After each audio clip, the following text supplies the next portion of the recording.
Goejoen, het is Toontje, joggetje in februari. Dit is Bient. Mijn jong Germ van den Burg gie mij bioloog Freek Vonk op avontuur in de Oude Veem. DJ Harm Wijstra uit het Nijen en Frisse Loert van Omroep Friesland Radio. En Kin Skielge de Gosborings Chinhoren. Milieujeuter Guus Zwijgman had zijn twijfels. Kilometers pijpleiding die ergens op een afschuwelijke manier in het zicht komen. Honderden vrachtwagens die hier dagelijks over de eilanden crossen. Hoe lang gaat het nog duren dat gas win? Is het een half jaar? Is het 2 jaar, 5 jaar, 10 jaar? Ja, Zwijgman, ben je vernuven eigenlijk? Hoe voelen de protesten eigenlijk binnen op het eiland? Ja, je kan rustig zeggen dat het oorlog is. De bevolking is het zat. Ze willen duidelijkheid hebben dat er niet geboord wordt. We hebben 2 informatieavonden gehad waarbij de bevolking geïnformeerd is over de plannen. En eigenlijk is er niks gezegd. De gemeente zegt, we hebben een onafhankelijke, een neutrale positie. En we wachten op de informatie die komt. En iedereen staat te wachten en we denken, er komt weer informatie. En eigenlijk wisten ze nog niks te vertellen. Alles moest nog onderzocht worden. Nou ja, dat pikt de bevolking niet meer. Die willen nu duidelijkheid hebben. Gewoon nee. Helder. Hij zit eeg in eeg, maar de meest giftige slangen zwemt tussen de dierlijke haaien en draafnetvat van een grizzlybeer.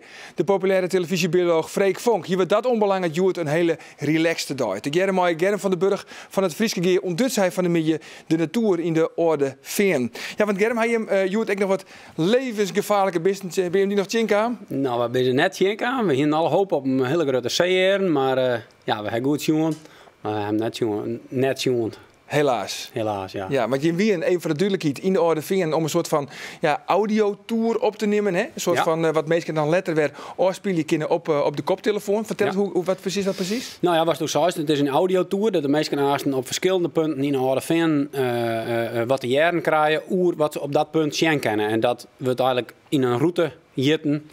Zodat de mensen weten wat er op elk plak dient wordt en jongen wordt. Ja, het heeft die een mooi Freek Vonk, een hele populaire bioloog. Misschien wel de meest populaire bioloog van Nederland. Toch van de mensen die dat net weten waar hij is. Even een korte introductie.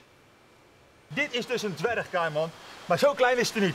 Maar hij is berensterk. Woe! Zo, toch je dat?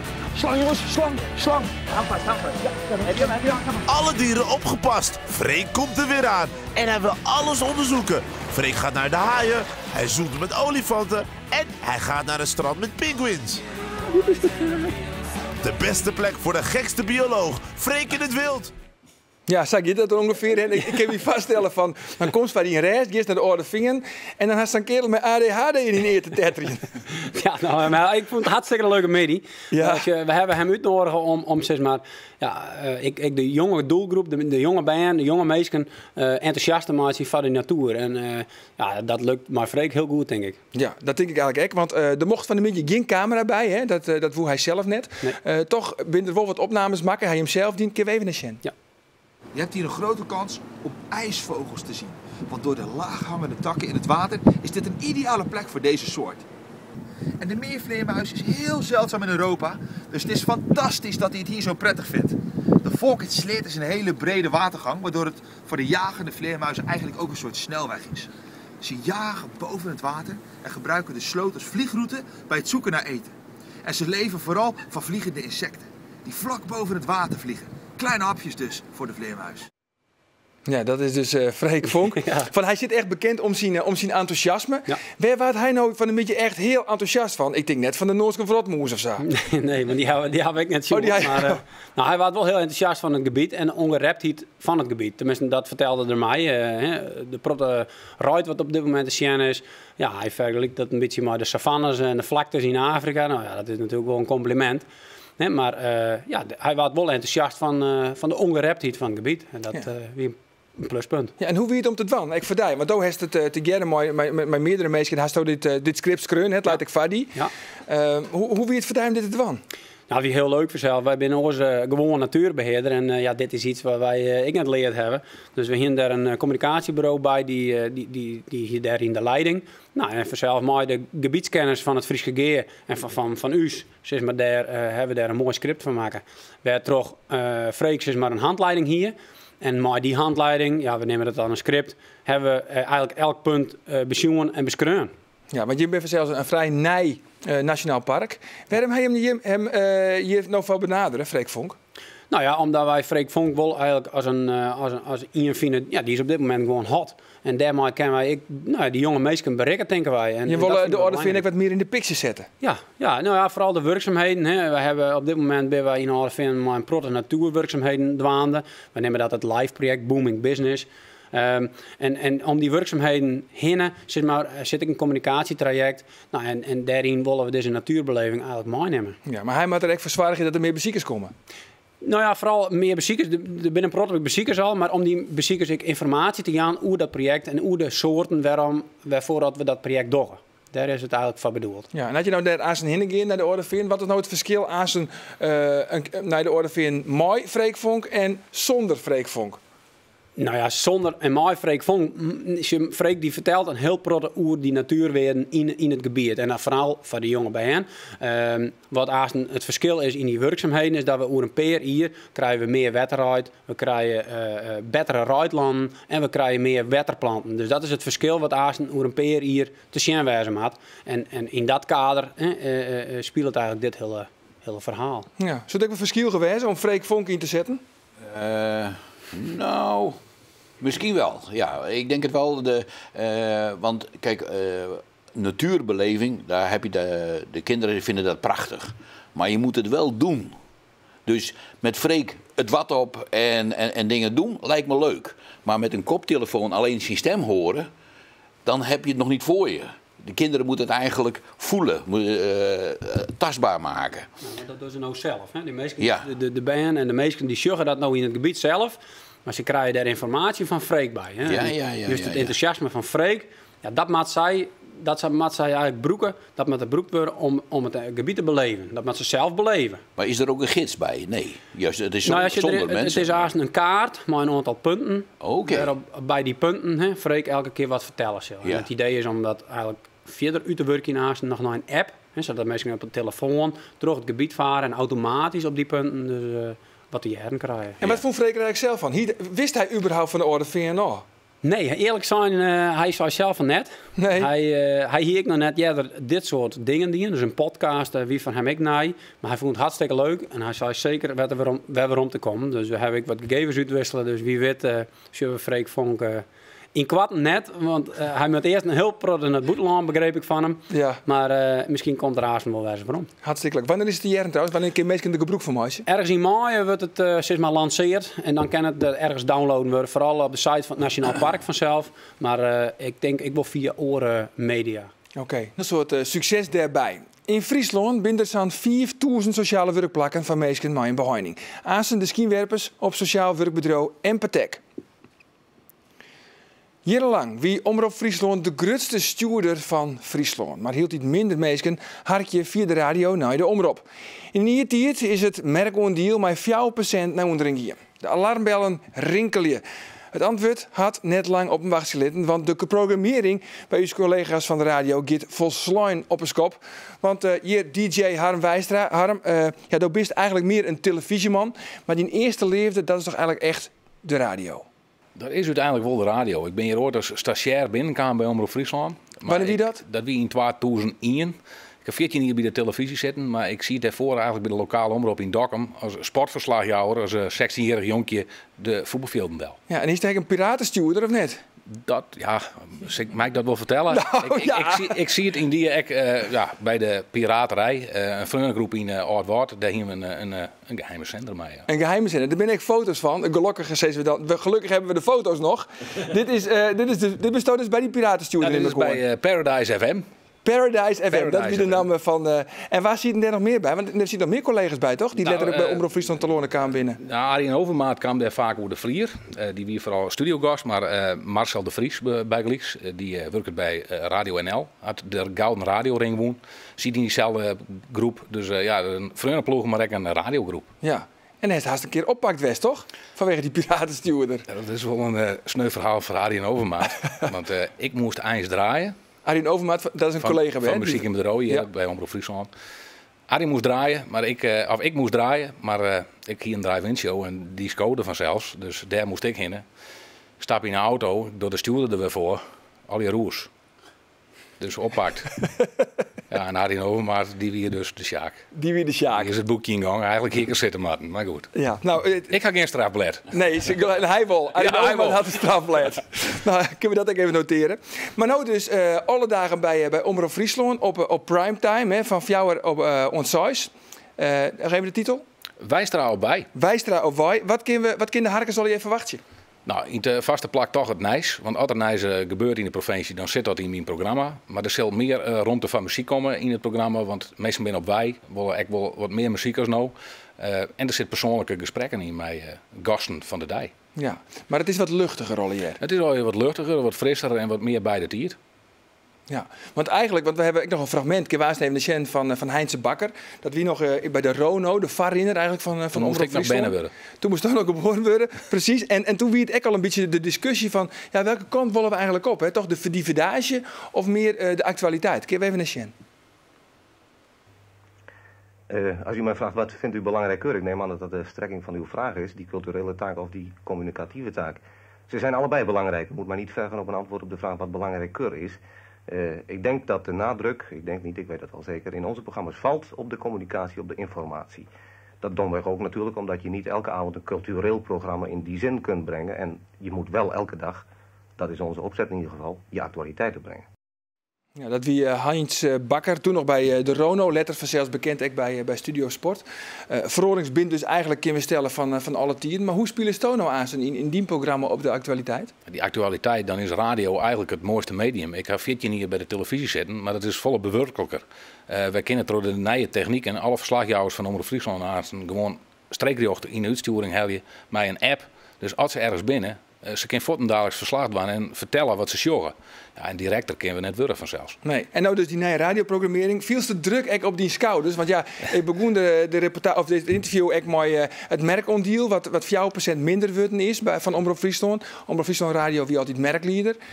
Ja, er wordt wel een heel soort van die verwacht, Harm. Nou, de onleiding is vanzelfs wel dat de harkcijfers onder druk staan, stevig onder druk. Dus ja, de druk wordt wel heel tijd hoger. Maar ik maak je me geen illusies dat ik de redder van de Friese radio ben, want dat ben ik net. Maar we zullen wel bezieken om weer wat harkers weer om te krijgen. Ja, nou een heel soort succes erbij. Trouwens, 2 maart, dan is de allereerste uitsturing van die. Hè? Hoe zit het dan? Dan klinkt de jingle vanzelfs, hè? Wijstra op wij. Wijstra op wij. Wijstra op wij. Ja. Onthoor. Ja, ik moet er nog even een beetje om wennen. Maar 2 maart, dan is de allereerste uitzending. Hoe zit dan die uitsturing beginnen? Met welke legendarische woorden zit er dan de eter in gooien?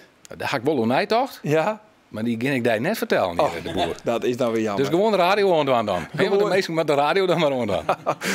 Om die eerste zin van Harm Wijstra te leren. Nou, een heel soort succes. 12 maart dan de nieuwe radioprogrammering bij Omroep Friesland Radio. Hoe krijg je mensen die in de bijstand zitten toch weer aan het werk? Sociaal werkbedrijf Empatec zette daar het reïntegratieproject Pastiel voorop. Uniek in Nederland. Hans Groninger kreeg via Pastiel een baan in de silobouw.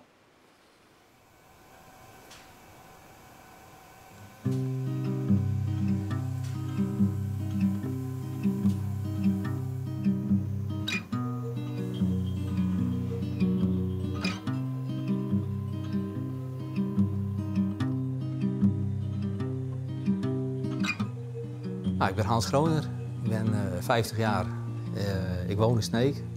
Ik werk sinds bijna een jaar in Lemmer, bij Polen. Ik had nooit gedacht dat ik in de silobouw terecht zou komen. Nooit. Ik ben opgeleid als timmerman. Dat heb ik 12 jaar gedaan en ik ben ongeveer 12 jaar werkzaam geweest binnen de beveiligingsbranche.